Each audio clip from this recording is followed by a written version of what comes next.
Hi, I'm Ed Dickerson, pastor, speaker, and author. In writing my new book, For Such a Time, I sought to answer the question, how does God respond when women take the lead? The process of analyzing these biblical stories and writing the book gave me a whole new perspective on the Bible's treatment of women. We often hear that the Old Testament especially devalues and marginalizes women. But as I studied, it became clear that the biblical authors did not downplay or marginalize the women they wrote about. On the contrary, despite their culture's attitude toward women, these writers went to great lengths to emphasize the significance and the importance of these characters. Here's an example of what I discovered.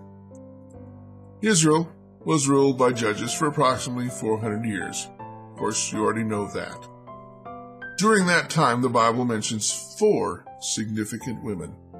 Deborah, herself a judge, and who was so well known that the place where she made her judgments was known simply as Deborah's palm. Jael, whose contribution was short, but shall we say, to the point. The Bible devotes more word to her contribution than it does to Barak. Ruth, who not only has an entire book dedicated to her story, but whose portrayal is one of monumental faith equal to that of Abraham. And finally, Hannah, without whose fervent prayers there would have been no Samuel, the last of the judges, a rival to Deborah in terms of his accomplishments, and the anointer of Israel's first 2 kings. So there you have it, a period of 400 years approximately, and only 4 women named. At first blush, it appears in fact that women have been marginalized. But let me ask you a question.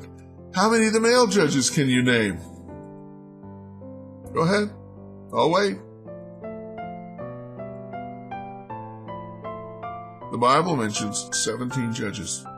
But how many of them are significant enough for you to remember them? I already mentioned Samuel and Deborah. But who are the other significant judges? Most people only come up with 2 other names, Gideon and Samson. So now let's take a look at that again. When it comes to the significant male figures during the period of the judges, we have Gideon, Samson, and Samuel. When it comes to women, we have Deborah and Jael, Ruth, and Hannah.